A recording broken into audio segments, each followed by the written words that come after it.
민의를 대변하는 존경하는 수원시의회 선후배 동료 의원 여러분, 제364회 임시회에서 교섭단체 연설을 할 수 있도록 배려해 주심에 감사드립니다. 수원시 의회와 의원들의 활동에 관심을 가지고 시정에 대한 많은 조언과 격려를 해주신 123만 수원시민 여러분께도 깊은 감사를 드립니다. 수원시 의회 국민의힘 대표의원 한원찬입니다. 존경하고 사랑하는 수원시민 여러분, 힘들고 지쳤던 2021년 한 해가 가고 2022년 이민년 새로운 한 해가 시작되었습니다. 새해 복 많이 받으시기 바랍니다.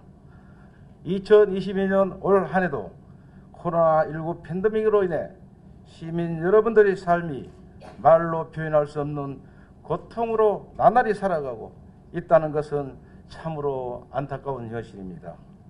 코로나19 팬데믹으로 인해 오랜 기간 지속해서 피해를 본 소상공인, 자영업자 사장님들은 나날이 휴업과 폐업이 늘어만 가고 있으며 인건비, 임대료, 각종 공과금과 세금을 지불하지 못하고 임대 보증금까지 모두 날려버리고 하루하루를 어떻게 버텨야 할지 한숨과 눈물로 가득한 나날을 보내고 있는 모습을 보며 안타까운 마음 금할 길 없으나 지방의회의 권한이 현실적 한계가 있어 무척 안타까운 현실입니다.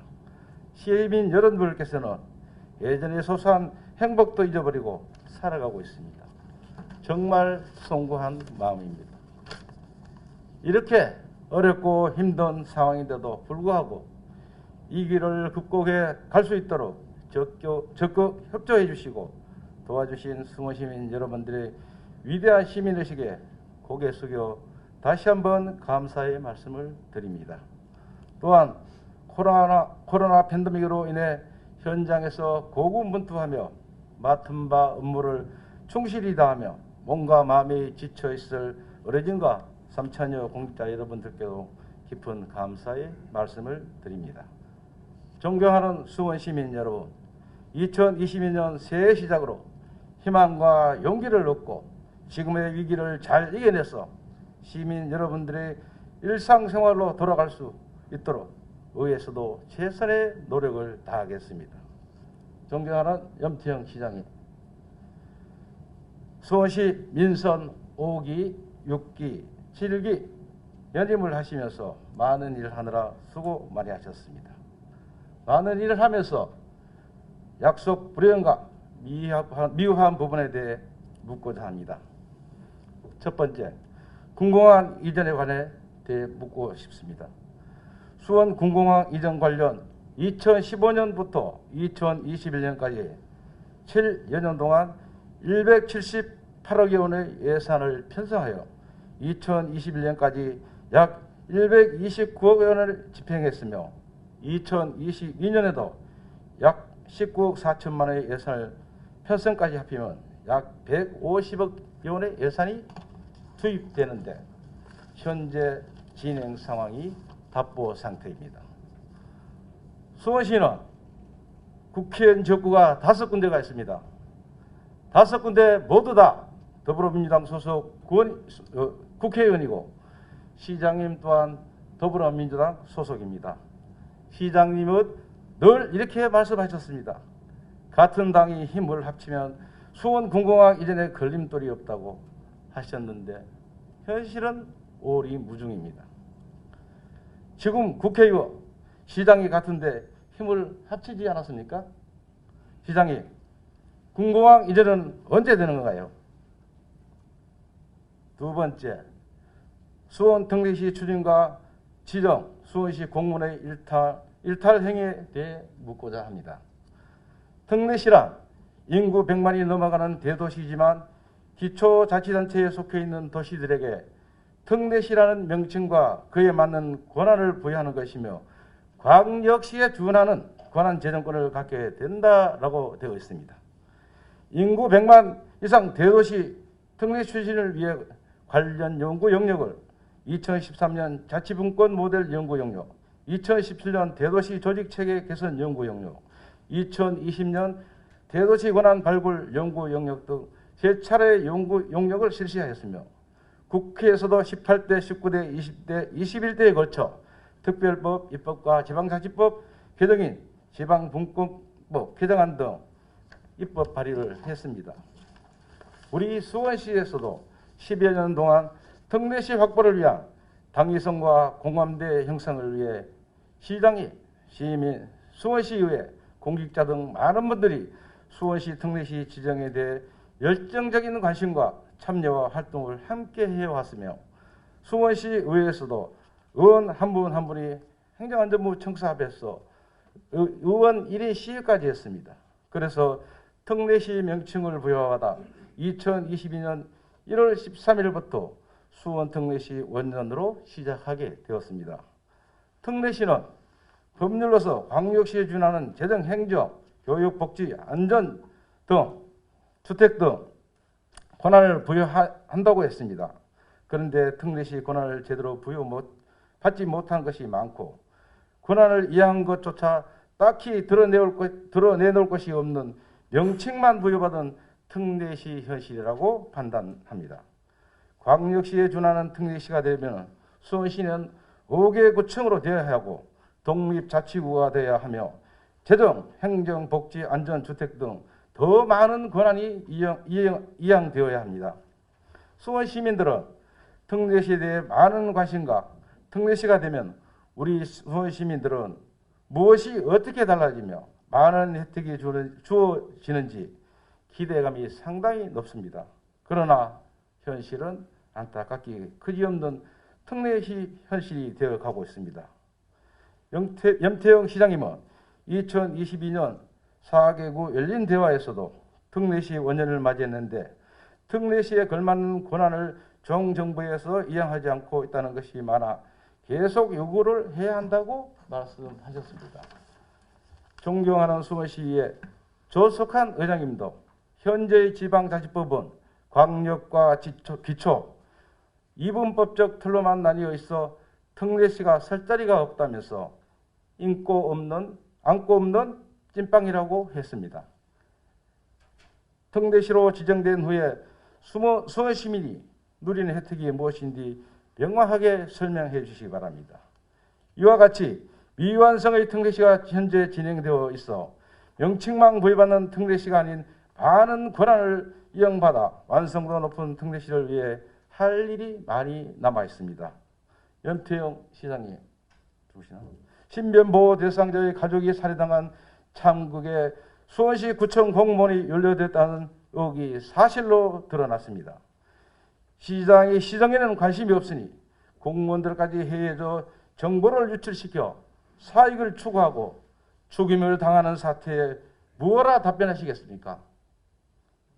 2022년 시민들과 열린 대화 시 마지막 인사를 해야 할 자리가 될 것 같다고 말씀하시는데 그 진위는 무엇입니까? 한간에 더 큰 일 해야 한다고 소문이 있는데 구체적으로 어떤 일이신가요? 도지사 출마설이 들리는데 사실인가요? 사실이면 시정 공백은 어떻게 하실 건가요? 민선 7기 출마 시 시장님은 수원 시민 여러분께 약속을 했습니다. 마무리를 위해 3선에 도전한다고 그 필요성에 대해 홍보하고 다녔습니다. 그 약속을 잊으셨는가요? 선출직은 시민과의 약속과 책무를 저버리고 개인의 영달을 위해 일하는 것은 맞지 않다고 생각합니다. 세 번째, 지방공기업 수원시 출자 출연기관 및 직원수 및 예산과 운영에 대해 묻고자 합니다. 수원시에는 2021년 기준 수원도시공사를 포함 9개 기관이 있으며 수원시 출자 출연기관 직원수 및 예산을 2021년과 2021년 기준으로 살펴보겠습니다. 출자 출연기관 총 직원수는 2011년 595명에서 2021년 기준 1206명으로 직원수가 103% 증가되었습니다. 총 예산액은 2011년 579억 4,100만 원에서 2021년 기준 1,812억 5,900만 원으로 213% 증가된 예산이 투입되었습니다. 수원시는 출자 출연 기관을 과잉 구성하고 무분별한 정책을 확대해서 고정비용 지출이 많아 예산상의 문제가 되고 있으며 혈세 먹는 하마가 되었습니다. 특례시 4개시 중 행정관리 비용이 25% 증가세로 나타난 것은 무분별하게 출자 출연 기관을 확대시킨 결과입니다. 또한 출자 출연 기관이 기능과 사업을 제대로 수행하지도 못하고 있다는 것이 현실입니다. 수원시 도시공사는 2018년 1월 1일 출범해서 대행사업과 개발 사업을 한다고 목표를 설정했는데 3년이 지났는데도 이제까지 완료 사업은 개발 사업, 대행 사업인 연화장 개설 사업만 완료했을 뿐 아무런 진척이 없는 상태이며 망포역 복합센터 건립은 안중에도 없고 부지 매각만 하려고 이상한 궤변만 늘어놓고 있습니다. 도시공사는 설립 목적과 취지에 맞게 사업을 진행해야 하고 출자 출연 기관의 구조조정이 필요하다고 보는데 시장님은 어떻게 생각하십니까? 네 번째, 민선 5, 6, 7기 수원시 인구 증가와 예산 증가, 재정 건전성 및 부채도에 관해 묻겠습니다. 민선 5기 2011년 수원시 인구는 121만 8,220명에서 민선 7기 2020년 12월 30일 기준입니다. 122만 1,905명입니다. 10만 3,685명이 증가, 인구는 한 9.3%가 증가했습니다. 본예산 규모로 민선 5기에는 1조 2,168억 5,700만 원이고 민선 7기에는 2조 6,627억 2,400만 원으로 1조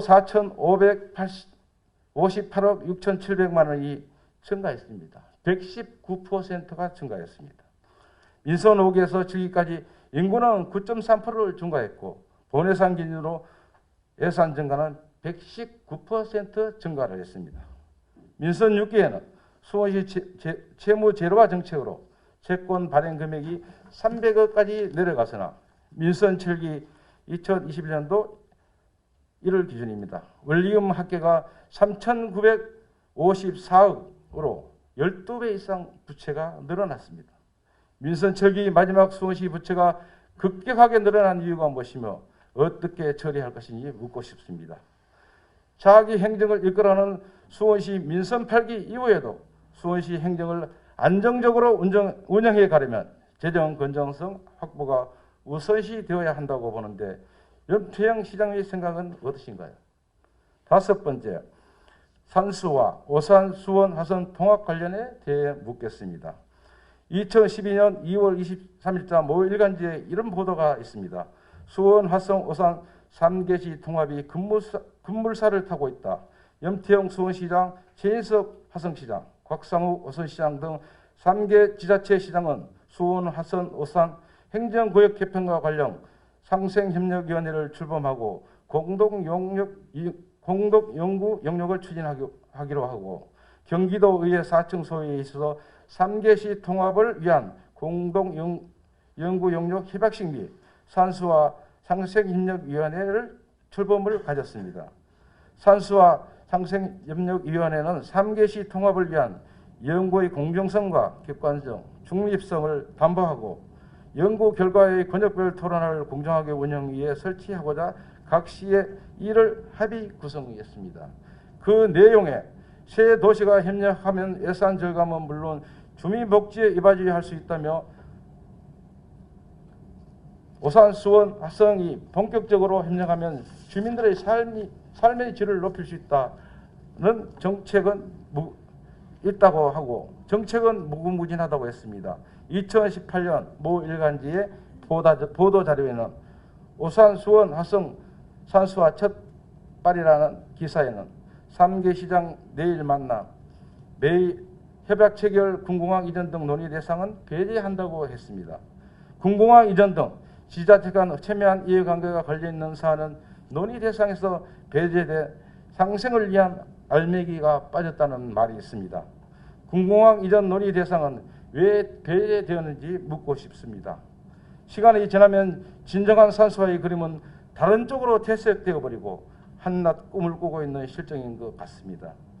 염태영 시장님께서 겉으로 그리던 산수와 오산, 수원, 화성 3개시 통합은 어떤 식으로 진행되고 있는지 아니면 공허한 메아리 소리가 되었는지 묻고자 합니다. 여섯 번째, 수원 공공청사 건립 문제점에 묻고자 합니다. 수원시는 인구 증가와 노후화된 공공청사가 많아 신축, 재건축을 통해 청사 설립을 하고 있습니다. 공공청사 신축을 하면 그곳에는 최소한 30년 이상을 운영을 해야 합니다. 청사 신축 시 효율성 제고를 위해 주민 복합센터로 해야 하고 층수도 최소한 5층 이상 올려야 합니다. 주차장 설치도 기본적인 것 외에 주민들이 언제라도 쓸 수 있는 주차 공간을 마련해야 한다고 생각합니다. 그리고 어린이 공원 등 공원에는 필수 불가결한 건축물 외에는 어떠한 공공 건축물도 건축되어서는 안 됩니다. 공원은 시민과 아이들의 중요한 휴식 공간입니다. 미래 세대와 아이들과 시민이 행복한 도시가 되려면 지속 가능한 발전을 할 수 있는 근본적인 환경을 지키는 것이 무엇보다 소중하다는 것은 더 이상 부연의 설명이 필요 없다고 생각합니다. 존경하고 사랑하는 수원 시민 여러분, 장기간 코로나 팬데믹과 어려운 경제 여건 속에 하루를 어떻게 버티고 계십니까? 2022년 이민년 새해는 코로나가 종식되어 소상공인, 자영업자 등이 어깨를 펴고 살아갈 수 있기를 바라며 수원 시민 여러분들의 일상생활을 영위할 수 있는 그런 한 해가 되기를 다시 한번 간절히 소망합니다. 수원시 의회에서도 시민 한 분 한 분의 목소리와 의견을 적극 수렴하여 정책에 반영하고 오늘보다 내일이 더 좋은 삶을 살아갈 수 있도록 잘못된 행정은 바로잡고 견제할 것은 견제하고 협력할 것은 협력하는 수원시 의회가 되겠습니다. 존경하는 수원시민 여러분, 선배 동료 의원 여러분, 끝까지 경청해 주셔서 감사합니다.